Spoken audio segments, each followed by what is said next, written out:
Hello everybody, it's Fufu here, and today I'll be talking about Pokemon Let's Go again. I've already done a video about Pokemon Let's Go and the fact that there won't be any hold items in there, and we also know that there will be no abilities in Pokemon Let's Go. Recently, 3 people from the Pokemon UK community got hands-on with Let's Go games and they confirmed these mechanics were not in the game. So we've had no held items. Now I'm going to be talking about which Pokemon are the winners and losers for there being no abilities in the game, which things are slightly better for it and which ones are slightly worse. But first I want to say thank you for all the comments on the last video. I wanted to start a conversation about Let's Go, and that's definitely what happened. It's really interesting to hear your views, and I just quickly wanted to address a couple. First off, there were quite a few people just saying that these are going to be really bad games and they're not interested.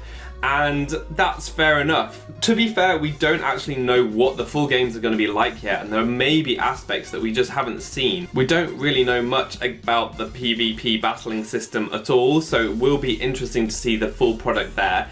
But I'm sure that the games won't be to everyone's tastes. That's just never going to happen. Especially fans of competitive, it seems these games are not geared for them. Some of the really intricate mechanics have been removed.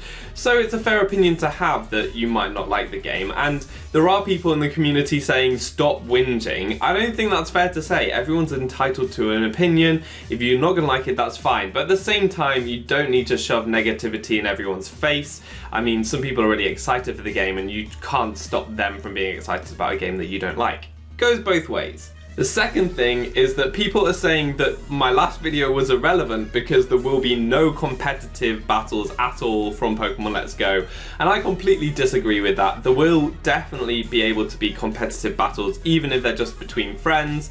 And actually, I'm going to direct you to PokeAim's video. Joey did a great video all about this. He went into detail as to why he thinks there's going to be a really good meta, comparing it to some older Pokemon metas out there, and you should definitely give that a watch because it's really informative and it gives more of a basis on why I'm talking about this and the considerations I can then make to say there is going to be a meta, so which Pokemon are going to be good or not. When I say meta, I don't think that Let's Go will be replacing Ultra Sun and Ultra Moon as the definitive place for competitive battling at the moment, and that's a really good point that someone raised. All I mean by meta is that you will be able to play competitive Pokemon in this, and it will have very specific Pokemon that are good and Pokemon that are bad, and a very specific playstyles and stuff, very specific tactics. So it will be its own meta, but it's probably not going to be replacing Ultra Sun and Ultra Moon anytime soon. So those are really good points to consider. Now addressing those, I think we're in a good point to go on and say, well, if people want to play competitive, which Pokemon are going to be better and which Pokemon are going to be worse for not having abilities in the game. So let's get on with this. First off, let's look at the winners, and in this case there aren't so many winners, but only Pokemon less affected than others. So the first group that we're going to consider here are offensive Pokemon and attackers, which can throw off attacks much more easily now that there are no abilities, because we're missing some really annoying defensive abilities. There are things like the contact abilities. If you make contact with this Pokemon, a bad thing is going to happen to you. So stuff like Poison Point, Flame Body, and Static, they're gone, so you can throw off your physical contact moves all the time. You don't have to worry about any of those bad things happening to you. There are also no absorbing abilities that give the opponents an advantage and an immunity. So for example, there won't be any water absorb for Vaporeon or Flash Fire on Rapidash, for example. And actually the most important one to consider here are the electric absorbing abilities in Volt Absorb and Lightning Rod. And electric types are definitely the biggest winners because there are just fewer immunities to the move Volt Switch, which helps you switch around. And usually if you are going for a Volt Switch, if you can't get that attack off, that can have bad effects. If you're a poison Pokemon expecting to be out of there by the end of the turn, then you're not. You could end up taking more damage and things like this. So it's really good for electric types that they can Volt Switch a lot more easily. Things like Jolteon, Raichu, and Seaking won't have their electric absorbing abilities. The second consideration I'm making are Pokemon that are not very effective by losing their ability. Their ability wasn't really doing that much in the first place, or it's just not affected so much. And a big one to consider here is Mega Gyarados. So in my last video about held items, I said how Megas are actually in pretty good state for not having items because they can't hold anything other than a Mega Stone in the other games anyway, so they're not losing too much there. And here we have Mega Gyarados that has the Mold Breaker ability, which normally ignores the opponent's abilities, so you can go for any attacks and whatever. They're not going to have abilities anyway, so Mega Gyarados is pretty much going to function exactly the same. It will have insane stats and it will just be very, very good. It's got that Dragon Dance, so Mega Gyarados is looking like a threat. It doesn't care about abilities anyway, so losing Mold Breaker, not a problem. And on the same note, you can kind of consider Mega Alakazam there as well. It can really benefit from Trace in some situations. Its ability Trace copies the opponent's ability, but obviously if the opponent doesn't have an ability to Trace, then your Trace ability would be redundant anyway. So not having Trace there, it's still a bit of a detriment to Alakazam for not having anything, but actually it's not as big as other Pokemon that really rely on their ability. This is much more situational and not as big a deal losing it. And the third group of potential winners are Steel types and anything that doesn't like to be trapped. So for example, walls, because there won't be any trapping abilities. So we've got Magnet Pull would affect the Steel types there. There's also Arena Trap. These being gone, probably a good thing actually. They can really stifle competitive play, and we've seen some of these abilities banned in the past in competitive play. So I think it's quite good. It gives you more options. It means that you're not locked in. You can switch out if you want to, and there's a lot more prediction involved in the game. You can switch whenever you want. So I think that's good for walls and good for competitive in general, not having those trapping abilities that can be a real pain.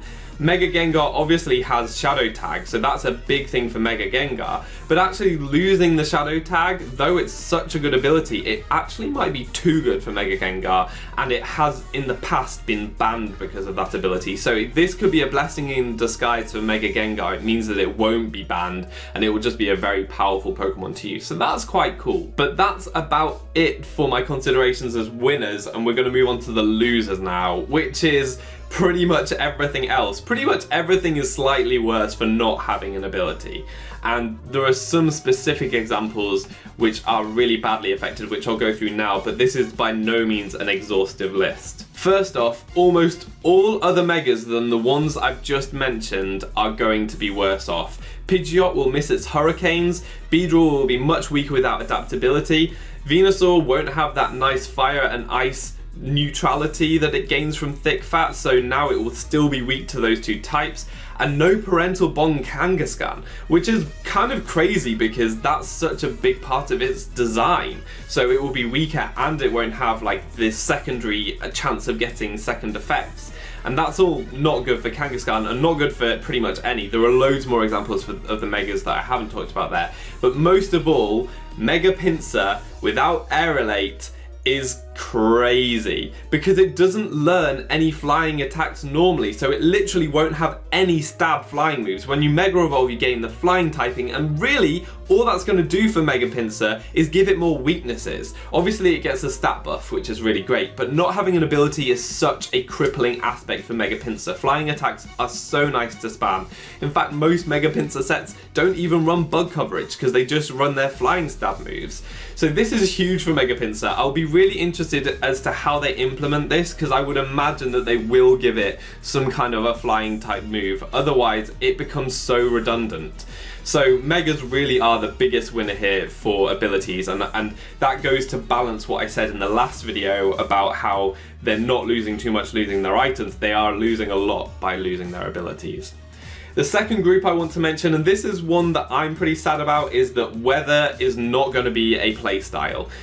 Charizard Y and Ninetales both have weather-inducing abilities, so they both have Drought, and also Alolan Ninetales has the Snow Warning ability that makes it hail.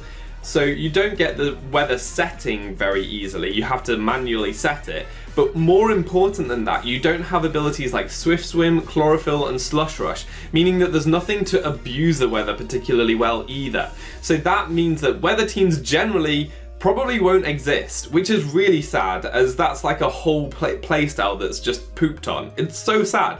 You might still see the odd Sunny Day user that can then use Solar Beam and boosted fire type moves, but I think that will be the extent of it, just because you're not getting the speed boosting abilities there. The third group I'm going to quickly mention are Pokemon with the ability Sturdy, things like Golem and Onix. They really appreciated that ability because they have two really common 4x weaknesses to grass and water types, and the Sturdy ability meant that they'd always at least survive one attack, be able to get up the Stealth Rock if they want to do that, or get some really nice damage on the opponent before going down, and that's going to be sad. Much like the Focus Sash that I mentioned in the last video, Sturdy is going to be pretty similar there.